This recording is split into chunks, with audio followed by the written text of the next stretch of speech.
This is something you may not want to see. Sorry about the black screen. Look at all this. A trail of roses.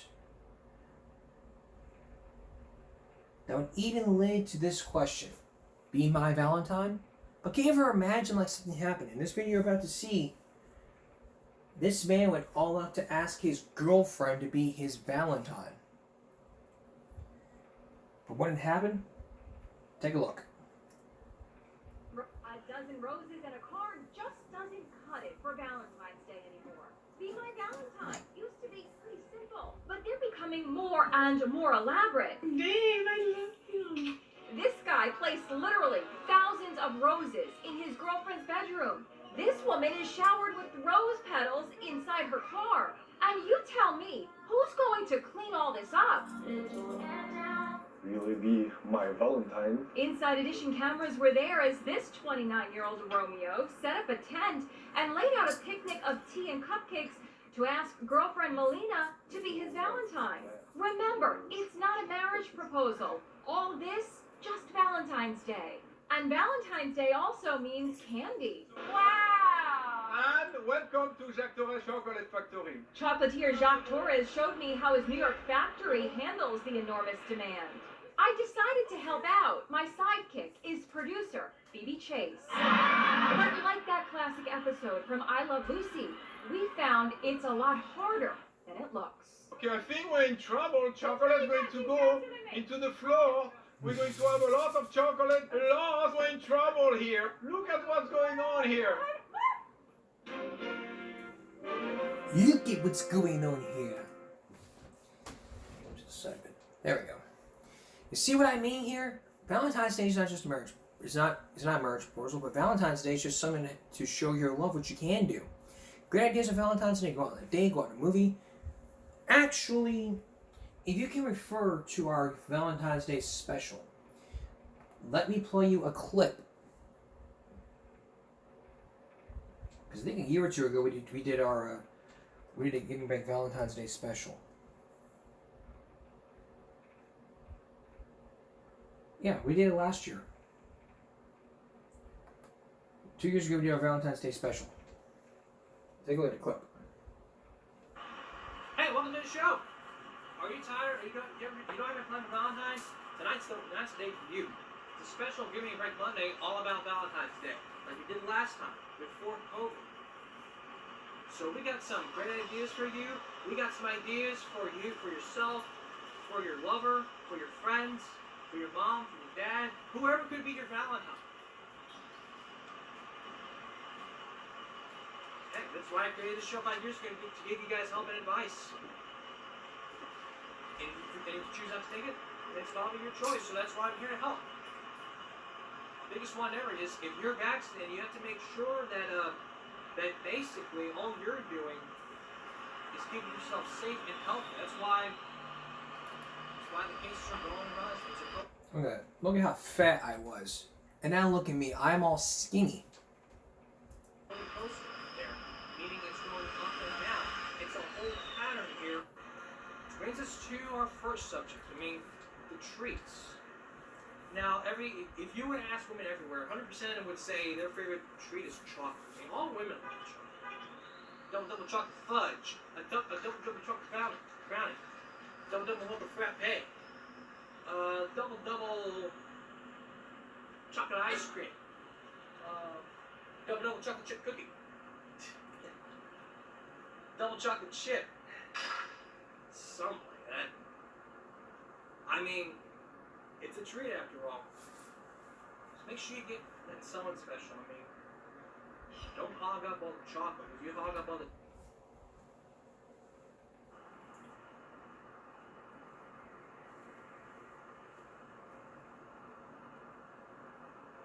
Damn, look at how fat I was. And you get everything ready. Like, you got the fajitas, you got the tortillas, and then all of a sudden you're in the blender and you get candles lit, and you get your pedestal, and then you're going like,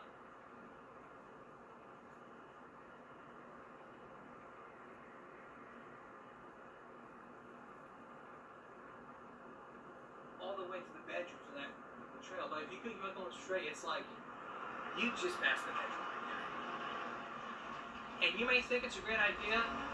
I tell you, if you would have seen that Blake Shelton video, you would know exactly what I'm talking about. To where he was like getting everything ready for the dinner, and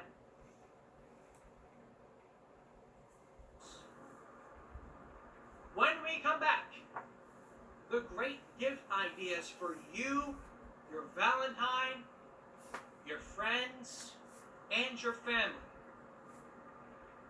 In other words, the Valentine's cards, or the roses, or the wine. And then later some candy, and later some romantic movies for you and your family.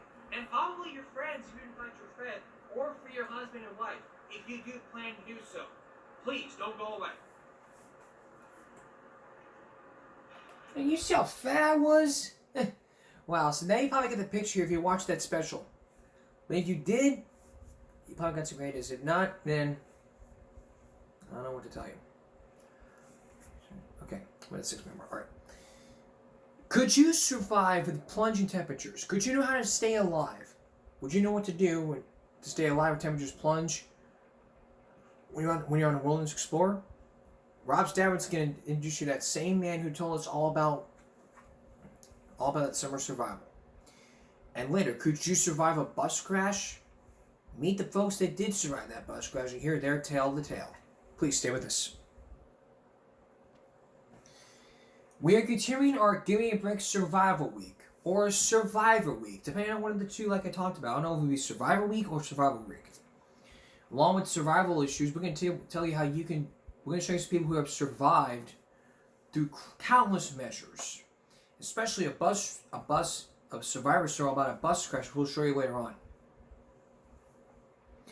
And along with that, we're also going to show you one of the stories from one of the video tips I got from Moment Decision, talking about a little bus incident that happened way out during a family vacation.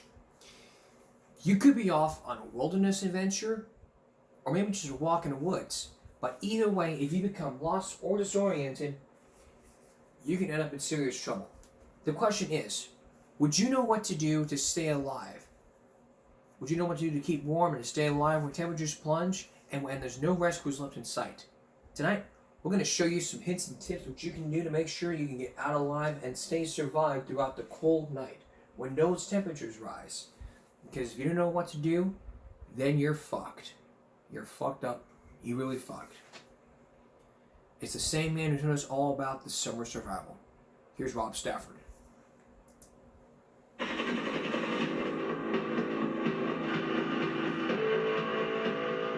It's almost commonplace. Rescuers racing against the clock to find people lost or stranded in the wilderness.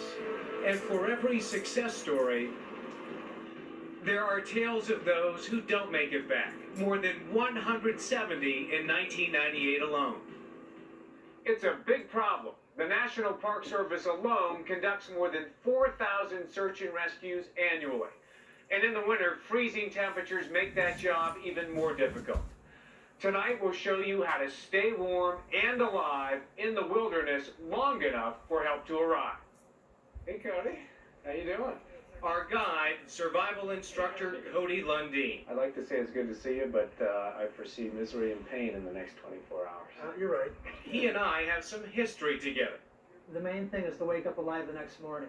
Last year, Lundeen showed us how to survive in the middle of nowhere with no supplies. We built a fire. Never ever take fire for granted. Learned to use what we found. Water out of a used iced tea can. I never thought it tasted so good. Sampled the local cuisine. Chew 'em. Just down it. And slept out under the stars. Sleeping is not going to be happening tonight. I can tell you that. But winter survival is a different and more dangerous ballgame. To show us how to survive, Lundeen took me to the snow-capped San Francisco peaks near Flagstaff, Arizona. Up here at 9,000 feet, the mountain becomes a maze of spruce and birch. Lundeen leads me on a half-hour hike, and before I know it, I've lost my bearings, and help is nowhere in sight. All I have is the clothes on my back. I'll have to survive on what I find. All right, it's 10:30 in the morning, and I am lost again. Where do I start? Pretty much same story as last time. We're gonna need to find a shelter spot. It's gonna be a long, cold night, and one of your first priorities is gonna be fire. You've got to make a fire tonight in order to get by at all. Okay. Remember, if I don't have shelter tonight, I could freeze to death. So we set off in search of a good spot. Man, that snow is deep. We're looking for a place with some tree cover canopy on the top that's fairly level. Lundin says look for an elevated, flat area. Tree cover provides insulation. And if it's clear of snow, so much the better. Ah, a dry spot. I could sleep there, right? Yeah, potentially. I found my spot. Now it's time to gather supplies. But trudging through deep snow is hard work. 1 hour in, and I'm already exhausted. Yeah, I find myself in a hurry. Lundin says it's common to panic and try to get things done fast. But if you're sweating out there, that moisture in your clothes could freeze later on tonight. Instead, mellow out. Only work at 60% of your full effort. Another common mistake, trying to get unlost. I put a lot of effort into this. Wouldn't it be smarter for me to be spending this time trying to find my way out of here or signal for help? The reason you're spending energy now, Rob, is you know you're gonna have to hunker in because no one's looking for you right now. The thing that's gonna kill you tonight is if you're not prepared for the night. And wandering around out here, you're gonna start to panic. And at the end of the day, you're gonna have the only thing to show for it is you'll be dehydrated, exhausted, your clothes will be wet with sweat, and you'll have nothing, no shelter, no fire, nothing. That's a setup for death. It's time to build a fire. Look out! For that, I'll need fuel, and lots of it. In all, I knocked down at least 30 dead trees. Sounds like a lot, but it's better to have too much fuel. Once night falls, it'll be tough to gather more. But all this work is making me thirsty. This shouldn't be a worry since I'm surrounded by water. A nibble now and then is fine, but Lundin says eating lots of snow is a common and potentially deadly mistake. Snow is mostly air. Your body has to work hard to turn it into water, and that can lower your body temperature. I mean, we're talking about eating massive amounts of snow, dropping it right down into your core, 98.6. Not good. So I soldier on. Lundin shows me how to build a bed out of logs and tree boughs. This will be a great piece for a bed. 2 big trees make the sides of the bed. Inside, I pile dozens of soft tree boughs. Just to flop that right down here. Now, this isn't just for comfort. The earth can sap your heat at night. It's important to get something between you and the ground. Oh yeah, it's just as comfortable as you said it would be. Oh, and then some. Now it's time to finish building my fire. I gather some smaller sticks and strip some dry, dead bark off the trees. We build a teepee fire, just like in the Boy Scouts. This is too big. Last time out, Lundin showed me how to make fire with 2 sticks, but it's very difficult and takes a long time. It's not there. Not gonna happen. Okay. This time around, I'm happy to accept some help. Lundin gives me a magnesium strip, my only concession to being prepared. It can be found just about anywhere you buy camping gear, and is better than a match because it makes a spark even when wet. Here we go. It takes a bit of work, but after a few minutes, I've got a fire. But without a container, I'll have to improvise. So, what do we have here? We got some socks here that are cotton. Maybe we could take some snow, fill one of those socks, suspend it over some coals in the fire, and just get it to drip enough to where you can squeeze that sock and siphon some water out. Not an appetizing thought, but I've gone 7 hours without water, so I'm willing to give it a try. Have you done this before? No. So this is the first even for no. Nor will I do it again. After a little effort, it works. I'm getting a drink. But it's not very efficient. I decide to use my foot gaiter, which has been keeping my boots dry all day, as a cup, dripping in water from the sock. This works better. From one sock, I get about half a cup of water. Tastes good? Not really. By now, shadows in the forest are lengthening. Night is falling, and the temperature begins to plummet. By late tonight, the wind chill will be well below freezing. But with my fire, I'm comfortable, even warm. Where would I be right now without this fire? In dire straits, especially as the time goes by. Another hour gets colder, another hour gets colder. You'd be a hurting unit. I mean, how would I get through the night? You probably have to exercise. Isometrics, push-ups, sit-ups, squats, something that, you chew up a lot of body energy, but that would be our only choice. And improvise something with the insulation we have here. But thanks to my fire, I didn't have to worry about that, or about wild animals, which tend to steer clear of the flames. That night I sleep fairly soundly. The temperature by the fire reaches up into the 70s. By the next morning, I'm in pretty good shape. The fire made all the difference in the world. It was a long night, but I was able to sleep a fair amount. I could sleep for like 30 or 45 minutes at a time. And the fire would be hot enough to keep me warm enough to sleep for that period. Now the only thing left to do is get rescued. The best way is with ground-to-air signals. Lundin shows me a simple one. Stamp out a big X in the snow. Then lay some tree boughs in the depression. This contrast can be seen from far away. Just kind of pack them up into a dome. Next, Lundin shows me how to build a signal fire. We build another teepee suspended off the snow. This time, instead of dry logs, we pile green vegetation on top. Get it nearer to the opening and then blow. I take an ember from my campfire and bring it over. Once the fire gets going, the green tree boughs start smoking. A lot. Good, good. Here we go.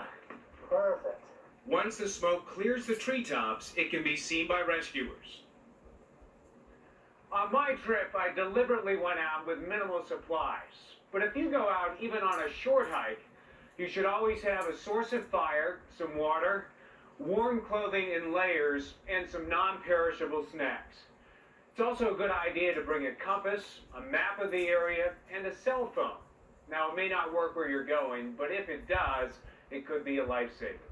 And always remember to tell someone where you're going and when you expect to be back. That way, if you do get lost, rescuers will know where to look. If you do get lost, don't try to find your way out. Find some shelter and hunker down. Try to get a fire going. Once you're settled, work on signaling for rescue. But remember, don't sweat. Work at 60% effort. Use your head and save your strength, and you should get out alive. And you too could use some common sense.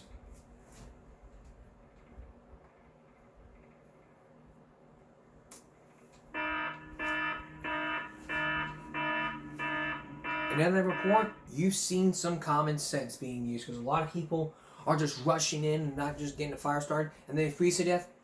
Take these tips seriously. If you're lost in the wilderness or you don't know what to do, take these tips and listen very well. That way you can know what to do when you're surviving throughout the night. Even when you're surviving a bus crash. Next, some people survived a bus crash and lived to tell the tale. Stay with us. You're running late, so you take a different route to work. Maybe you're taking the car and traffic is heavy. But picture yourself in an accident and you're the one dead. 7 teenagers are dead. It happened years ago in Florida. And tonight, we're going to reconstruct this survivor scene as it was being told.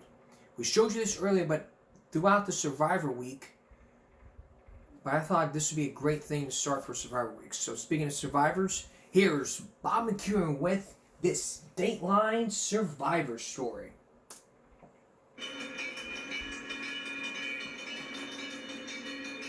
50 miles northwest of Chicago, at the station in Crystal Lake, Illinois, the day began much like any other, with a train just like this. Nothing to hint that in a matter of minutes, friends and strangers would be thrown together in a fateful moment where everyday decisions would become matters of life and death that would change one small town forever. Last Wednesday, 6:50 a.m., train number 624 began boarding commuters for the 84-minute run to the Windy City. Not long before, the buses for School District 155 were beginning their morning run. But already, something was wrong. Bus 103, much the same as this one, bound for Carrybrook High School, was without its regular driver, who hadn't come to work that day. Instead, Patricia Kattenkamp, a 54-year-old safety supervisor, would drive the bus that day. She often filled in behind the wheel. Kattenkamp had a spotless record, but she'd never driven this particular route before. What's more, when she finally rolled out of the depot, she was already 20 minutes behind schedule. Freshmen Zach Davis and Katie Krebeck were waiting at the first stop. We were just, standing around, and then it got to be quarter till, and people started going home because it's too late. And finally, the bus came at 6:55. Like the rest of the kids on the bus, Zach and Katie had their favorite seats. But on Wednesday, they offered to sit up front and help guide Kattenkamp along the route. I got on her, she started right in with, I need somebody to help me out the route. I don't know. So I was like, okay, I'll do it. She had no clue to go straight or whatever, I was like, she was still confused. Train 624 pulled out of Crystal Lake at 7 a.m., right on time. They call it the Flyer because when it leaves here, it flies through the next 2 towns down the line without stopping. Still running far behind, the bus crossed over the tracks for the first of 2 times. Minutes later, it picked up sophomore Lane Gillis. It was chilly. That's kind of what made the wait longer, is that we were kind of cold waiting for the bus. We were just kind of holding on tight like this and trying to keep warm until the bus showed up. Jeff Clark took the bus, though he'd just got his driver's license. His buddy, Joe Culte, had car trouble. Their friend, Tiffany Schneider, had just got her first paycheck from her first job. By 7:05, traffic was backing up in Fox River Grove, and Helen Getchell was in the middle of it.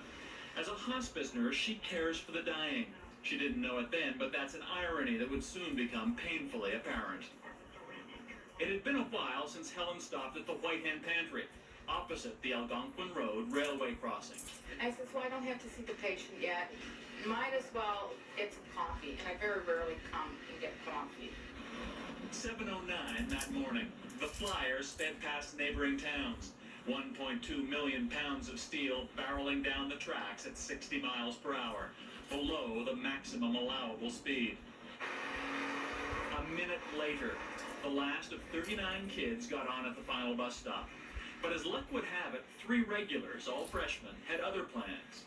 Michelle Coons had a dentist appointment. Christy Mitz got a ride to school. Natalie was driven by her dad. She would have had to leave 5 minutes earlier. I wouldn't have been able to be at school that early, so I would have had to take the bus. The closer the bus got to the crossing, the more important little things became. 9th grader John Anfinson sat in the 3rd row after a sophomore named Joe Culte had pointed out a fact of life for freshmen. He said that the back was for upperclassmen, so I just kind of moved up. If he hadn't told me that day to sit towards the front, I probably would have sat in the back that day. Where kids were seated would become the single most important factor for survival in the moments to come. 7:10, a mile from the crossing. The Flyer was a blur as it sailed down the straightaway towards Fox River Grove, right on schedule. At almost the same time, the driver steered the bus onto Algonquin Road and headed towards the tracks. I remember warning her that there was tracks ahead. We pulled up to the tracks and she slowed down and stopped. Pat Kattenkamp looked and listened, but would later say she neither saw nor heard a train as she crossed the tracks and stopped immediately at a red light. Just then, builder Jim Hummela pulled up to the crossing behind the bus on the other side of the tracks. That's when he saw the train. I knew it was going to hit the bus because when I looked, to me it looked like the bus was 2 to 3 feet into the tracks. And Hummela was right. At that crossing, the distance between the tracks and the stop line is only 30 feet. The bus was 38 feet long. It was almost 11 minutes past 7 a.m. At 60 miles an hour, the engineer had to begin braking right about here, 3/4 of a mile from the Algonquin crossing, to avoid a collision. But that didn't happen, as the Flyer hurtled past the point of no return. Train 624 was where it was supposed to be, doing what it was supposed to be doing. Chris Napton with Chicago's Metro Railroad says there are only 3 things an engineer can do. You cut the throttle, put the train in emergency, blow the horn. Actually, there's 4. You can pray, and he did. Just over half a mile from the crossing, the flyer tripped an automatic signal that triggers lights and bells, warning vehicles to clear the tracks. The gates came down, striking the bus. I could hear a whistle very, very far away. It was just a little past the depot, I saw it. And that's what I said. It's the flyer coming through. That's when the kids in the back of the bus started to scream. There's a train coming, there's a train coming, move, move. I turned around, I could see the train as it kept getting closer, and I just kept thinking to myself, oh my God. When I looked out the window and saw the gate go off and start to come down, that's when I got up and ran. Amy and myself started screaming for the bus. Go! Go! Go! Kids started to crawl over seats and go down the aisles and just try and get out of the way. As I ran, I was telling people to run. And saying, I'm gonna run, let's everybody run off the bus. But at the very front of the bus, no one seemed to hear the train's whistle or the screams from behind. I didn't hear any direction from anybody back there. It was now 11 minutes past 7 o'clock. I remember hearing wind breeze through as the impact occurred. Cold air just rush in, and my feet left the ground. The force of the impact sheared the body of the bus off its chassis and spun it 180 degrees. It landed upright next to the crossing. Then I remember opening my eyes. I was lying on one feet, and someone was sitting on one of my legs, my left leg. Nurse Helen Getchell was one of the first on the scene. She went to the aid of Jeff Clark, one of the most critically injured students. He had just got his first driver's license. I yelled out, I said, I'm losing him, can you please get a suction? Somebody ran across the street, I don't know who, got me a turkey baster, so I suctioned him off, and he died in my arms. Jeff Clark's friend Tiffany Schneider died too. She never got to cash her first paycheck. 5 others were also killed, most seated at the back, all linked together in life and death. Among them was sophomore Joe Calty, who had car trouble. It was Joe who told freshman John Anfinson he wasn't old enough to sit at the back of the bus. John escaped with only minor injuries. I'm lucky in a way that he told me to sit towards the front. So I'm glad that he did, because I guess you could say he saved my life. Tomorrow, the school bus will again wend its way through Fox River Grove. The flyer will make its daily commuter runs to Chicago. Both will pass an impromptu memorial to those who died on one fateful day in October. By the way, the substitute driver, Patricia Kattenkamp, who was at the wheel that day, is cooperating with investigators. And according to today's Chicago Sun-Times, repairmen checked the traffic light 5 weeks before the crash, detected a possible problem, and recommended that work be done on the timing system. But that work was never done. But if that work was done, they would have survived. And even then we would know more. We would know more. All right.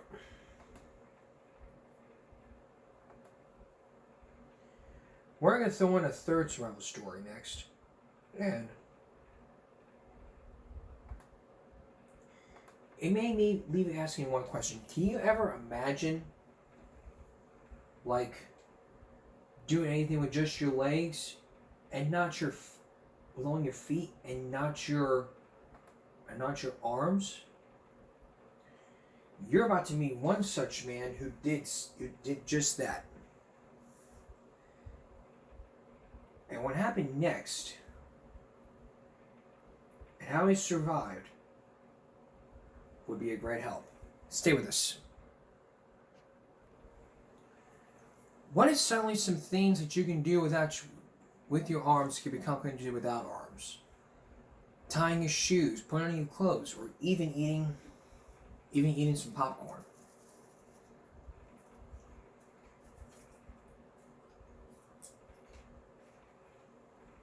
The man you're about to meet was very complicated for him, but you can see what he's about to do. He's about to start a chainsaw with just his feet. It's a survival ordeal that just would be, I don't know how to say it. Here's Bob Dodson with tonight's second Survivor story. He's gonna rev up real fast.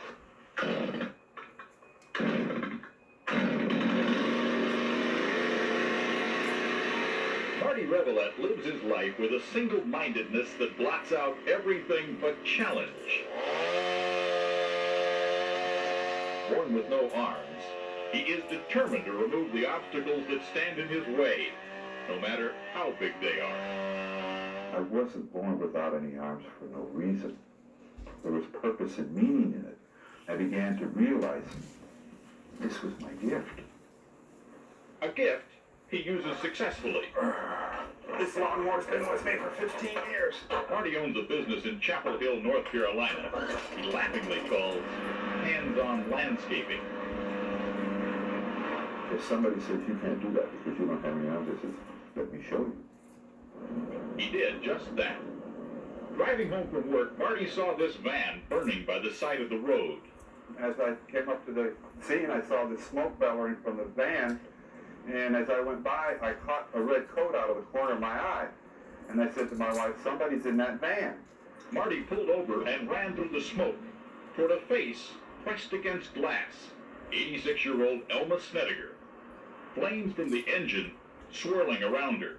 When I saw the flames, I said, this is it. To hit the gasoline, I'm a fire. The fire melted the power door locks. They jammed. Elma could not get out. I went like this. I said, lady, watch your eyes. And I went up like this, and I hit this window about 4 times, and the 4th time it shattered. Boom. You did that with your foot? I hit it with my heel. You had no shoes on when you No kicked it? Blinded by bravery, Marty didn't notice he cut his foot. Elma was safe. Not a scratch on her, nor a moment to spare. About 10 feet away from the van. Smoke and flames just started shooting up. That may seem extraordinary to us, but to Marty, it was just another challenge. Man, I knew I could do it too. I had no thoughts that I couldn't. All the thoughts was yes, yes, yes, yes.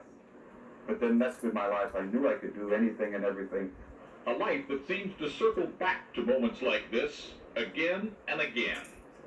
Marty grew up here at the Good Shepherd's Home for Crippled Children in Allentown, Pennsylvania, abandoned by his parents, poor farmers who couldn't take care of a child with no arms. The teacher's definition of ours is a young man who doesn't yet realize the handicap he must learn to overcome. As a baby, Marty was featured in a 1941 film about the Good Shepherd Home. But if you think he's going to be allowed to relax while others wait on him, you're wrong. He can feed himself as well as the next fellow now. Marty attended public school, unlike many handicapped children at the time, because he had already learned to use his feet like hands. Problem was, he was embarrassed to do so, until the principal insisted. I wouldn't take my shoes off and ride because everybody looked around and said, well, nobody else doing it. Third day, the principal came in and said, you take your shoes off. I said, no, I won't. And he picked me up and carried me to the office and spanked me. And I went back and I wrote my name on a piece of paper. I was never afraid of anything or anybody since. The foundation for the rest of his life. The courage to overcome his disability. I learned to play baseball. I could pitch hardball and softball. I was an excellent swimmer. I took a bronze medal in the diving meet when I was 14 years old. At what point in your life did you realize, hey, I'm normal? I knew I was normal when I was 10, 11 years old. I looked in the mirror and saw that little boy with no arms in his skivvies, and I didn't see the fellow with no arms. I knew I was normal. Different, but normal. But painfully, not everyone else saw Marty the same way. As a teenager, you want to hold a girl in your arms? Oh, yes. You want to ask a girl to the prom? When I was a senior in high school, I asked this junior if she would go to the prom with me. She turned around and looked and says, Marty, when I get married, I want to marry a man, not a half of one. A moment that could have destroyed him. But something else happened instead. I had to rediscover who was the man, and began to realize that the human being comes from within. In time, Marty did find a woman who understood him, a woman like him, born without arms. Their marriage didn't last, but they did have 2 children, born with arms. First, a daughter. When my daughter was born, I couldn't hold her in my arms, and oh, I wanted to. Just like anybody else would hold their first child in their arms. A son was born too, who shared his name, Marcus. There was a great attachment there between my son and I. He was a spitting image of me with 2 arms. I was very close to him. He denied him nothing. When 4-year-old Marcus begged to ride in the back of the family pickup, Marty said yes. The truck hit a bump. The boy bounced out. Marty tried to save him, but without arms, could not give him mouth-to-mouth resuscitation. Your son was laying there on the ground and you couldn't help him because you had no arms. But when police arrived, Marcus was dead. I said, Lord, why would you take my only son? And then I looked back to the little green bag again and I said, Marcus, forgive your daddy for what happened. Too late for that. But on another roadside, 33 years later, Marty found redemption. Oh, you got something in your fingers. Elma Snedeker owes her life to Marty's resolve never to be so helpless again. Get another one out here. Got it? Good. The lessons of life Marty hoped to teach his son will not be lost. He's sharing them with William Lawrence, another little boy just like Marty, struggling through the world, born without arms. Watch. When you're hooking, you go right underneath that dorsal fin. The 2 met a few months ago when Marty gave a speech at William's school. This is yours. Looks like they're gonna bite real quick. I need to show him how he can learn to survive. We live in a cruel world. William learned the basics on his own. He uses his feet to brush his teeth, get dressed, even play games.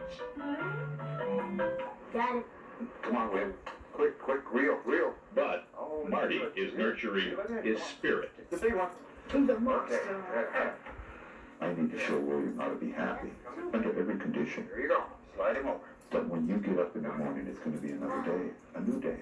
He's a nice one, isn't he? And what am I going to learn today? He is teaching William to find the joy in a challenge, like riding a bike or driving a lawnmower. When I watched you helping William, you looked like a proud papa. I was proud because he was doing it, but I was also proud of the fact that this man can learn more. It's not going to be easy for him. And that's the part that I worry about. Is he willing to struggle with it when it doesn't come easy? This is going to be hard. Is it going to be hard? Okay, do it the way you want to then. Struggle to live a normal life. What's he taught you didn't know how to do before? He taught me how to feel good about myself. When you do something wrong, just be proud of yourself. Marty hopes that when the world treats William unkindly, when people stare or turn their heads so as not to see him, William will know it is not he who is handicapped. I look at the handicapped world today, and I find that the wheelchair man is accepted far greater than he's ever been accepted. The blind person has been accepted far greater than he's ever been accepted. But that man with no arms, he's still struggling. How do you keep from being bitter? Bitter doesn't help you. Bitter doesn't show people or help people. We got a big one again. This was God giving me a gift, and he said, now go out and show the power of one man. But not by your words, but by your deeds and your actions. We're going. Let them speak for you. Marty is now happily remarried. It was his wife who helped him pull Elma Snedeker out of the burning van. So saving lives is something new for Marty. Recognition isn't. He's been honored as the outstanding handicapped person in 2 different states. and he's even earned a citation from the White House. What a great story. A really good story. All about not using your arms. We need to tell people that they're still human no matter what. You have to accept them who they are, whether they're handicapped, autistic, or special needs. You have to accept them for who they are, even if you don't like them. They're only human just like us. No matter where you go, they're still human.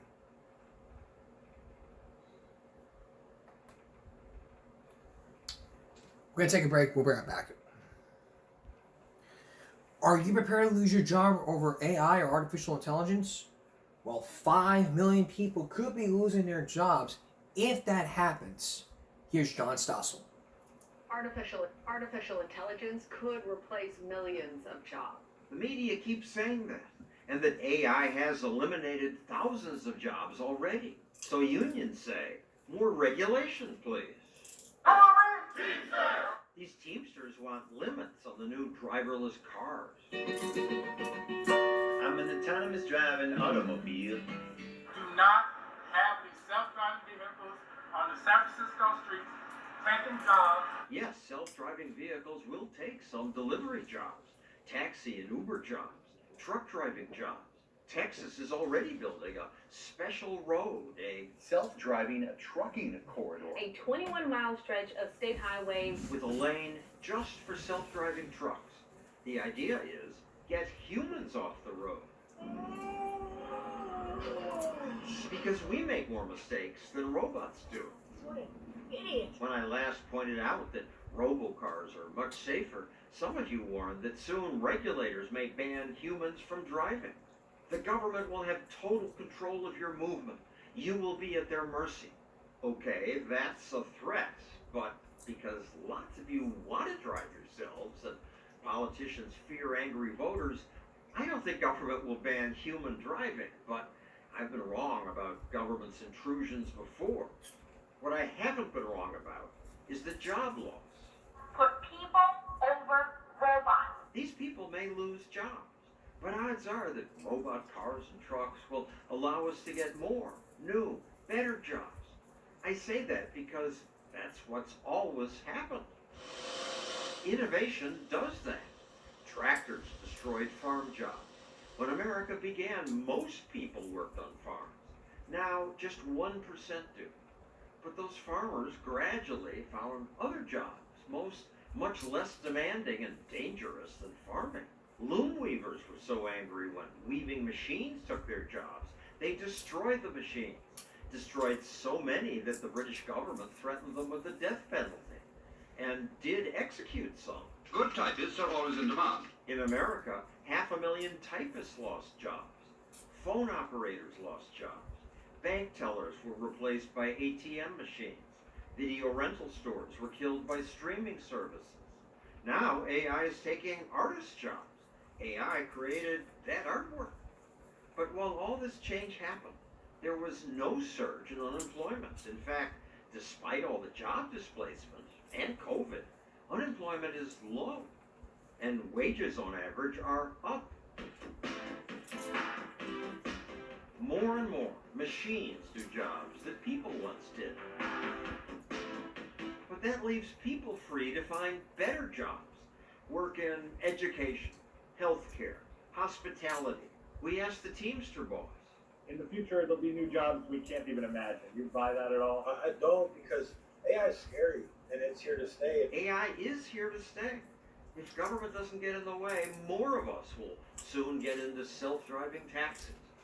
Many people we interviewed see the good of these changes. Taxi drivers will be put out of work in the long run. Well, kind of like buggy whips, huh? Buggy whip makers found other work. Same way that if we had machines that could pick things up and we no longer needed strong people to pick things up, we don't say, okay, let's knock it off the forklift. In the past, it is true change. Like Teamsters, look at our logo. We went from horses, we changed to wheels with our cars. But it still had a human being, right? It still had a human doing the job. So there is change, but there hasn't been this kind of change. AI will create change that's more dramatic than any in the past. And when robots get really smart, maybe they'll just decide we're in the way and they'll kill us. But short of this, AI will probably create jobs as fast as it destroys them. Years ago, my team made this animation. I will take your job, John.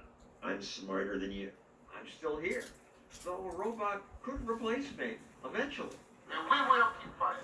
It's a fight we can't win, but history should reassure this change is probably good news, as former AI executive Alex Roy puts it.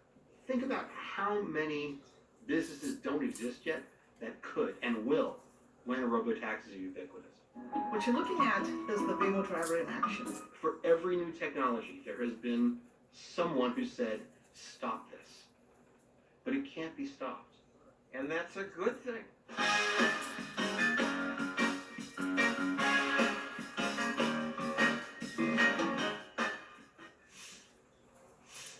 Wow.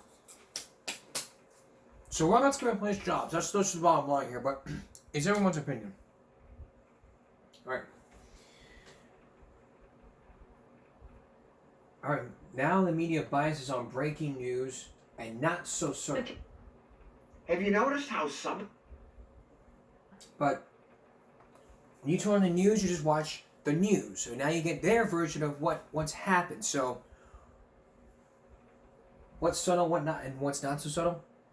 John's back. Here's John Stossel. Have you noticed how some in the media just suck up to some politicians? I'm struck just in your presence. Struck in her presence. Looking you in the eye with your passion that you were displaying. Republicans are treated differently. If I may finish this answer. Well, let me this just, is really important. I'm gonna go ahead and interrupt you here. On the Are DOJ you and the comfortable with that, FBI, Vern? Let's I mean, we have just seen... on my question though, Governor. Excuse me. Aggressive interviews are easy to notice, but some bias is more subtle. For example, What a great campaign! the media have always covered Iowa caucus victory speeches. We're going to want to listen in very, very closely. Thank you, Iowa.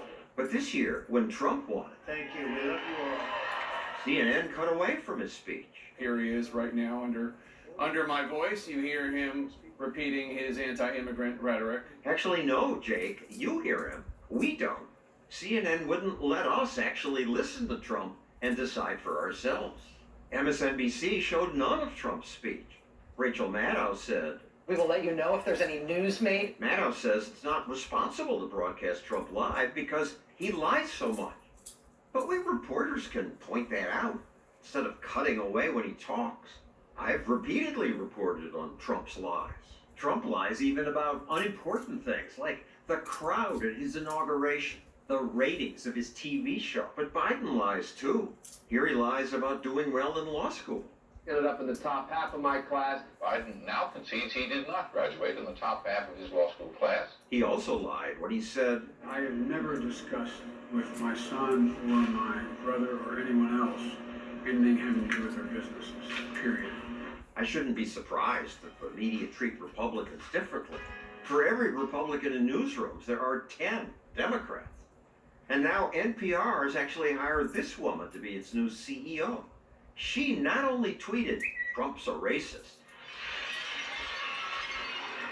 but during BLM looting said, sure, looting is counterproductive, but it's fine because what they're looting comes from a system of oppression. She's now the boss of government-funded radio? Yes. Here's another example. The governor of Texas refuses to give in to federal law. Recently, reporters suddenly got very upset about rule of law. The governor of Texas refuses to give in to federal law. The media can't believe that Texas politicians put up a fence and won't remove it even after the feds told them to. But when it comes to sanctuary cities, the tone is very different. Communities that shield undocumented immigrants by not reporting offenses to immigration enforcement. They choose not to follow federal immigration laws. They simply choose not to follow the law.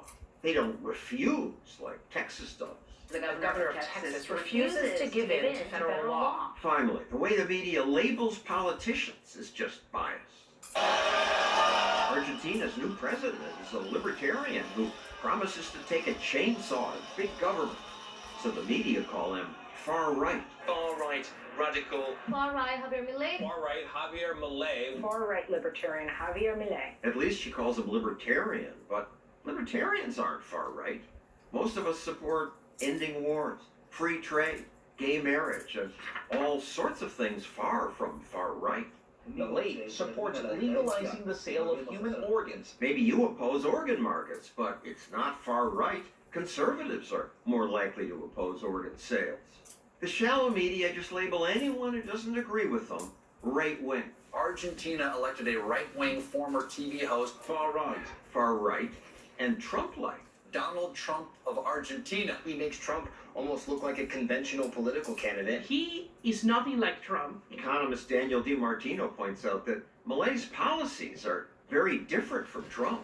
The only thing that's similar to Trump is that he went against the establishment. He's funny in his speeches, he's charismatic, he has crazy hair, but that's it. I mean, this is a guy who's for free trade, this is a guy with very set on principles, who's very smart on economics. The media eagerly covered protesters who oppose Milei's cutting the size of government. Thousands are attending demonstrations opposing his drastic cuts to public spending. Media call most any budget cut drastic, slash and burn, astronomical, draconian. But at least in Argentina, the proposed cuts are big. A lot of people don't like this. Unions are protesting. In Argentina, it's very popular to protest and block streets. It's the second protest against him this month. But President Milei did something different, because some union members get welfare payments. He said that anybody who blocks a street illegally will lose all welfare benefits. Guess what happened? No streets were blocked. Who knew that protesters blocking streets could be stopped by threatening their government handouts? You won't hear it from the leftist media. Libertarians get trashed. Republicans get interrupted and their speeches cut off. But Democrats largely get a pass, even if you can't tell what they say. Beer brewed here, it is used to make the brew beer in this refinery. Oh, Earth Rider, thanks for the Great Lakes. But there is some good news. Today, more people ignore leftist media. CNN's primetime viewership fell behind the History channels recently. More people now get their news from independent journalists who publish in places like Substack and YouTube. Like us. It's a good trend because we're more thoughtful than the silly people on TV. Chocolate chip. Oh, yeah. And that's a chocolate break. We'll be right back. Earlier today, I recently came across a few videos from Uploads for Fun. Their huge channel with over 3.69 million subscribers on their channel. And they have a bunch of uploads and they do live streams. And tonight's Give Me a Break. It's all about the 3 Barney videos. And 4 of them. And even one that would even offend, that might even offend Taylor Swift.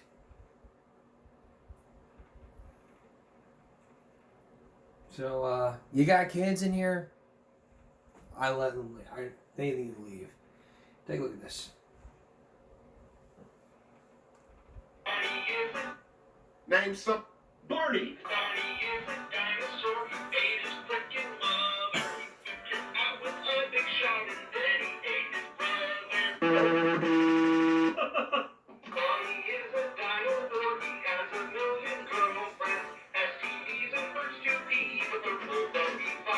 You know, and I'm not judging you, but I'm just saying everybody else is gonna. Barney! Yeah, I was laughing so hard when that happened. I was watching it. Here's the second one.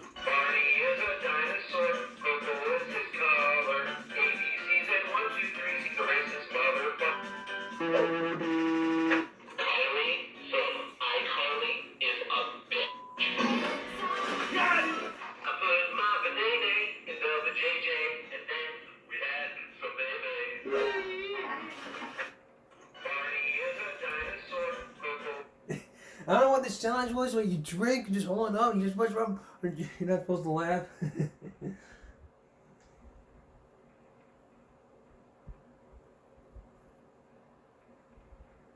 Alright, here's this one.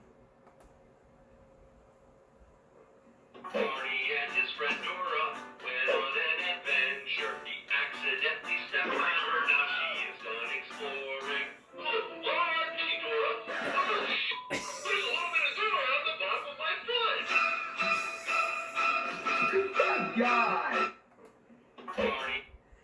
Wow. Alright.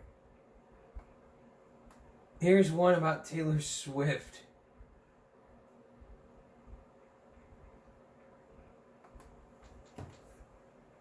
Barney just punched Taylor Swift right in her last movie. She got mad and he felt bad, so then he said, "Oh boy, just shake it up."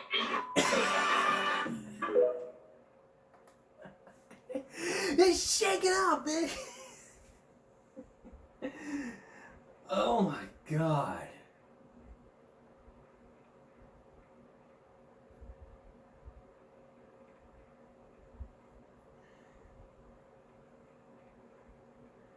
This one got over 1.8 million views, and look, even Taylor Swift would be offended if she saw this. I mean, if you looked at the comment section from the video,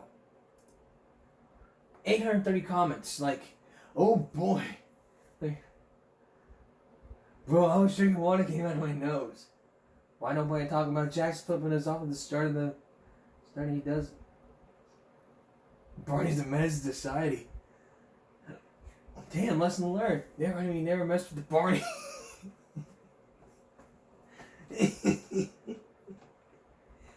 And going back to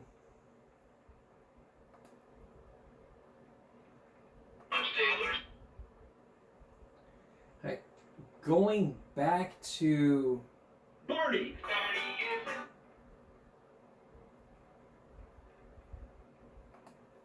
Going to the original sound, there was one that, okay, this is one right here. Barney.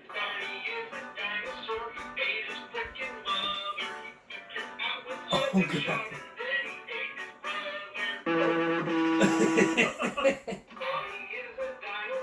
Oh my God.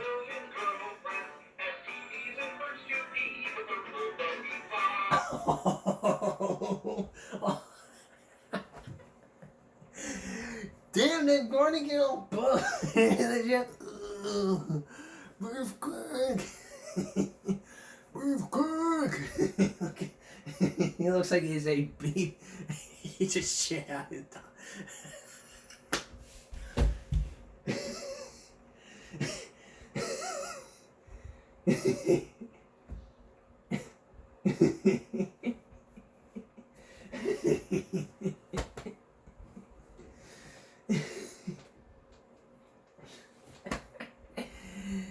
That's Give Me a Break for this Wednesday going to Thursday. We'll see you again for Throwback Thursday. We'll see you again for Throwback Thursday. Bye-bye, everyone. Welcome to your YouTube. Stop bullying. Speak of illustration. No shit. No Jay. Welcome. Bye, guys. Have a good night.